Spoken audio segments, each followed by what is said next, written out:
Hello and welcome to the MTech Cast. My name is Jim Hamilton and I'm your host for today, and I'm very pleased to have Jim Gitney, who is the CEO of Group 50, on our podcast today. Hello, Jim, and welcome. Thank you, Jim. It's a pleasure to be here. Thank you for the invitation. A pleasure is ours. So I understand you work with Group 50 in the area of supply chain, and in particular, you're particularly focused on some fascinating new technologies, blockchain and IoT. Can you just tell us a little bit about your company and how you came to focus on these technologies? Sure. So I started Group 50 in 2004. After spending 25 years in corporate America, predominantly in operations and supply chain. We are subject matter experts in the supply chain, and a couple of years ago decided that we needed to better understand disruptive technologies that were coming down the pike. After a significant amount of research, we identified blockchain and IoT, the Internet of Things, as two technologies that we needed to really know well, because they are going to significantly change the way the supply chains around the world work.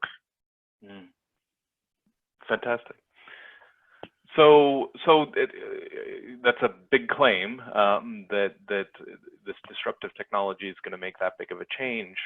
Tell me a little bit about blockchain and by extension IoT, on what makes it so disruptive. What's so cool about this technology? So blockchain is a nascent technology, and much of the conversation around how disruptive it's going to be and what it's going to do to the supply chain is theoretical. But over the last 18 months, there has been significant advances in the application of blockchain into food services. For example, Walmart is going to require all of their leafy green suppliers to track their product on IBM's food safety network. And Maersk, which is one of the largest container shipping companies in the world, has a blockchain system for tracking containers and the product inside those containers when they're shipped from a factory to a customer. That's been so popular and it's worked so well that over half of the container shipping companies in the world are now part of that consortium. So those are just two examples where we're starting to see blockchain have a significant impact on how supply chains are managed. Yeah, so it's really interesting, but what is it that makes it so special? So maybe walk us through blockchain as a solution and what efficiencies does it produce? Clearly it's being applied in very large applications, as you just gave a couple of examples, but take us into the technology and where is the value that it's providing? So blockchain is the underlying technology to cryptocurrencies or Bitcoin. And there's a new version of it that's much more business friendly called Hyperledger. And that product allows you to take blockchain and apply it to the supply chain. Now, what does that mean? When I manufacture a product, I start with a raw material and add value across a whole series of different sequences or a whole series of processes. Let's talk about farm to table. So a seed manufacturer gives seeds to a farmer who grows lettuce, who gives it to a trucker, who gives it to a manufacturer, who gives it to a retailer, who sells it to a consumer. I, as a consumer, want to know the chain of custody. I want to know where that lettuce came from. I want to know who handled it, what was done to it. And so if I'm standing in a grocery store and I'm looking at a table of organic lettuce, I want to know that it's truly organic. Now, blockchain gives me chain of custody if I don't add anything else to it. It's an immutable ledger. It can't be changed. That ledger is owned by many, many, many people. And so I have a higher trust level that the product that I'm buying is what it is described to be. When I add IoT to it, what it allows me to do is understand the provenance of that lettuce during its manufacturing cycle or its life cycle. And so I know that when it was in a truck, it was kept at the right temperature. I know that when it was in the manufacturing facility, that it was cleaned with the appropriate chemicals and solutions. I know that it was kept at the right temperature in the retail environment, so that when I buy the lettuce, I know two things. I know that it truly is organic because the farmer used the appropriate fertilizers, etc. And I know that it is going to have maximum shelf life because the temperatures were measured and recorded on the blockchain. So I know when I buy a package of lettuce, the complete provenance and a complete chain of custody of that lettuce during its life cycle. And that same example can be applied to healthcare, can be applied to aerospace, can be applied to the airline industry, oil and gas. And one of the big things that blockchain does is around supporting the counterfeiting, non-counterfeiting desires of retailers, artists, musicians, etc. Right. So say more a little bit more about that, because I think that gets right to the heart of things, right? So, you know, take that lettuce example. How does it prevent counterfeiting from organic lettuce, for example? So if I'm standing in the store and I'm looking at this bag of organic lettuce, I know that that bag that says it's organic truly has lettuce in that bag that was grown organically. You can do the same thing in the milk industry. I know when I buy a gallon of milk that says it's organic, that the cows it came from were fed appropriately in order to justify the organic label. But let's talk about Gucci bags. Sure. It's estimated that counterfeiting is going to take $3 or $4 trillion out of the global market and impacts 4 or 5 million jobs a year from the people who make Gucci, from the people who make high-end products. So I could apply blockchain to that, where I'm standing in the store, I want to buy a Gucci bag for my wife, and I can scan a barcode and see the complete chain of custody and know that it truly came from Gucci and not from some other manufacturer who has knocked off the design, the Gucci design. So it provides confidence and trust to the consumer, is what I'm hearing, because they've got technology that implicitly provides that. Well, it's confidence, trust, but that only happens via transparency. And so when I can go look at a barcode label and see the complete chain of custody and the complete provenance of a product, that's transparency at its pinnacle. Right.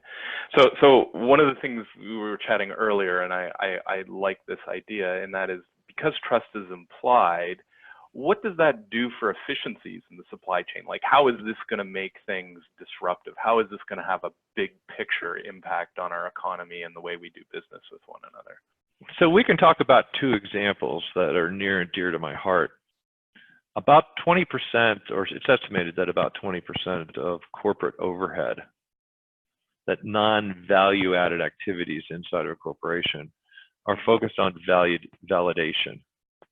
Validation, so quality inspections, what they call three-way match, where somebody in an accounting department is matching an invoice with a purchase order, with a shipping manifest, with the quality report before that customer or that vendor gets paid. And so we have these kinds of validations in the regulatory and compliance industry.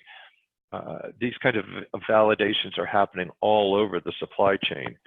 If I know when a product comes into my back door in my factory that everything I've asked for has been delivered using a smart contract, I can validate with certainty that everything I had asked for had been delivered, including the quantity, including the quality requirements, including the shipping requirements, all of those things. A smart contract can immediately release payment to the trucking company and to the vendor, and at the same time, move away from me having to have that overhead resource to validate that series of transactions and activities inside of my factory. It's estimated, I believe that the value of the disruption associated with that and counterfeiting, it will impact global GDP by $4 or $5 trillion over the next few years. That's fascinating. This technology is so fundamental to our economy, how we do business, even how we work with one another. So where trust is implied, all of these things are implied. It's just fascinating where this can take us. I'd like for you to, as you know, at CompTIA, we work with a lot of solution providers, in particular managed service providers and channel partners who are technology providers working with a lot of small and medium-sized businesses. How could they wrap their hands around this kind of technology? And even more importantly than just wrap their hands, how could they wrap their business around this technology so that they can start profiting from what's really compelling technology that's going to be disruptive in the years to come? So the really good news is we have a recent example of how to do that. Blockchain and IoT are sort of where the internet was in 1996 or 1997. So if an MSP were to sit back and go, well, what happened to the internet between 1996 or 97 to today? You can see that what's happened is that there's been a very fine weave of systems, APIs, management systems, core technologies like vendor portals, like the internet systems that allow you to sell product, the systems that allow you to deliver in one day, etc. All of those things have been built on the internet over the last 25 years. The same exact thing is going to need to happen with blockchain. So we have bits and pieces of the blockchain fabric that are being woven. And if an MSP can take a look at the technology that they have and figure out how it can become part of the blockchain fabric and how that is going to significantly impact the efficiencies inside of a company, then they're going to be able to participate in the blockchain world. So for example, Walmart's requiring all of its leafy green lettuce suppliers to report their data about, or I'm sorry, all their leafy green vegetable suppliers. Let me start over again. Walmart is going to require by the end of this year all of their leafy green vegetable suppliers to record information about their product on IBM's food safety network, which is Hyperledger-based blockchain. Now, there are thousands of farmers out there, tens of thousands of farmers out there. There are tens of thousands of truckers, trucking companies out there, and producers who are going to be required to have a blockchain of their own for their product. So one of the big opportunities for MSPs is small plug and play blockchain applications that interface with that company's other systems like MRP, ERP, EDI, quality assurance systems, automation, shop floor control systems, etc.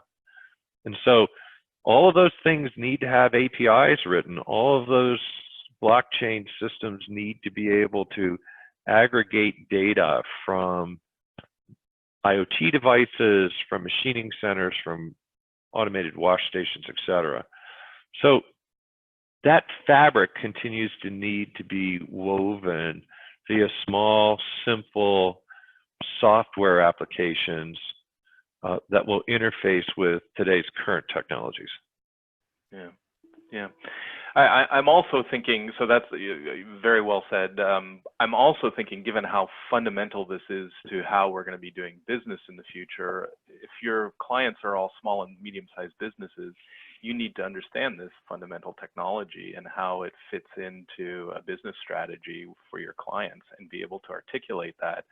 Never mind the technical pieces, but just being able to think about strategically why you would want to leverage this. Yeah. So that's a perfect example of Group 50. We created our own blockchain built on an IoT platform called Thin Air, and we've also created a series of 5 workshops. Right? And one of our offerings is those workshops to small and medium-sized companies to answer the question, is blockchain for me? Do I even need it? Because there's going to be some people who aren't going to need it, let's face it. Right. And if I do need it, how would I apply it?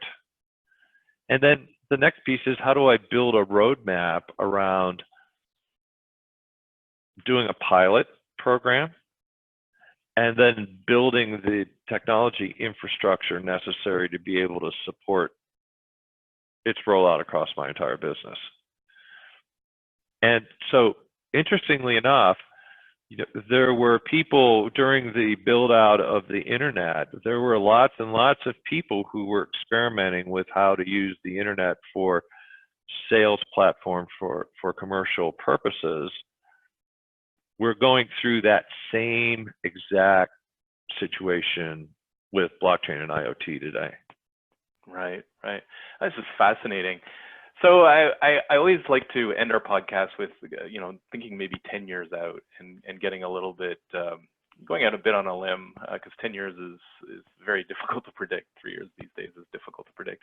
But where do you see this technology going in 10 years? What's 2030, for example, going to look like, and how is blockchain going to fit into it?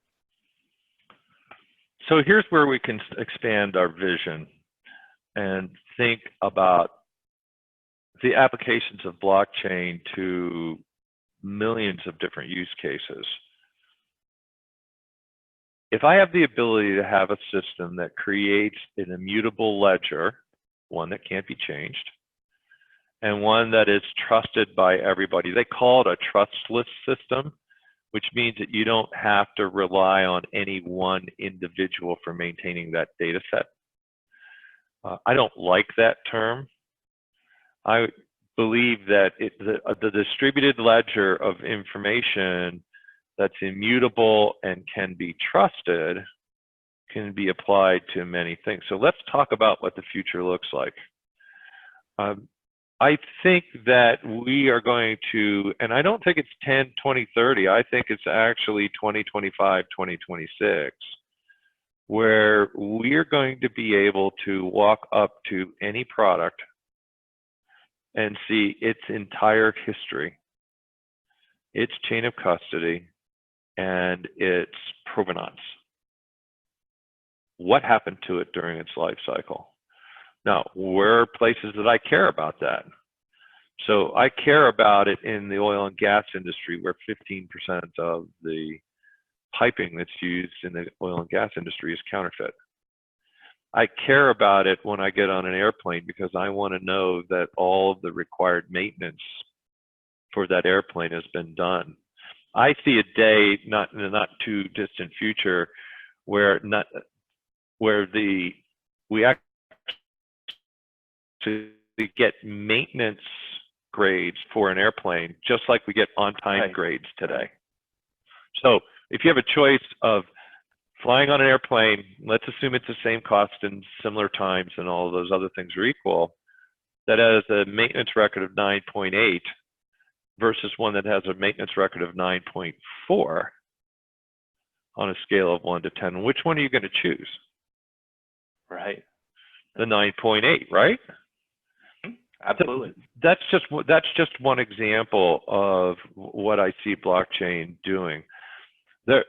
If I stretch out even a little bit further in my vision, I see where each one of us will have our own blockchain, but we might have multiple blockchains. We might have a professional blockchain. We might have a social blockchain. we might have a healthcare blockchain. And so with those 3 different blockchains, I can have my entire healthcare record history in an immutable ledger that I can allow any doctor I go see to have access to. And that includes x-rays, that includes tests, blood tests, that includes all the healthcare information around me. And I only give it to the people I give permission to have access to it. I only give it to them for a short period of time. There are tons of very visionary views out there, including one that I particularly like, where I can actually sell idle processing time on my laptop and the desktops I have here in my office to somebody to be able to do computational services and get paid for it. All right.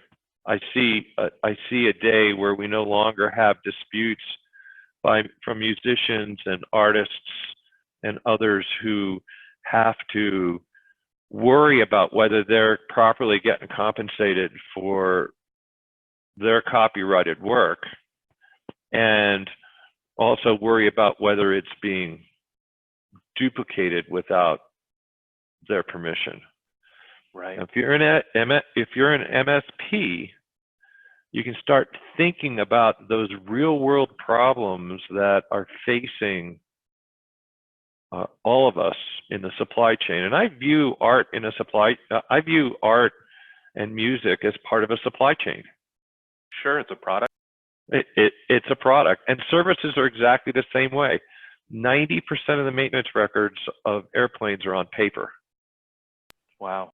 So imagine if you wanted to truly understand what the maintenance history of an airplane was. How difficult would that be? Very difficult. There are very complex products out there, like aircraft, like shafts for helicopters, and others that you really do need to have an efficient way to look back and see what happened to that product during its life cycle. And when you can do that, it significantly increases its value. Why? Because I now have lowered the risk of that product not being what the seller says it is. And when I lower when I have less perceived risk, I put more value behind that. Sure, it's quality, right? You know quality is implied, and that's fascinating. Yeah. Well, let's talk about cocoa beans, for example. So Starbucks and several other of the big coffee houses are now tracking cocoa beans from the farm to their stores. Why? Because they've made a commitment to the public that they're only going to buy cocoa beans from coffee growers who are following sustainable practices. You've got the same exact thing with blood diamonds, for example. You've got the same exact thing with child labor in China. So I see in 5 to 10 years where a lot of these major social and supply chain related issues are going to be significantly improved as a result of blockchain. Now notice I didn't say eliminated, right? Because there's always going to be bad actors out there. But blockchain and the fact that it is an immutable ledger makes it much, much more difficult to be a bad actor. And makes it much easier for me as a manufacturer to only buy from people who are good actors. So that's absolutely inspiring and fascinating, and we're going to have to leave it there. You've painted a picture of a better world and a great example of how technology can really make a difference, not just in efficiency in business, but also just in our values and the world we live in. So I'd like to thank you, Jim, very much for being on our podcast today. I appreciate you taking the time to be with us. You're welcome, Jim. It's my pleasure.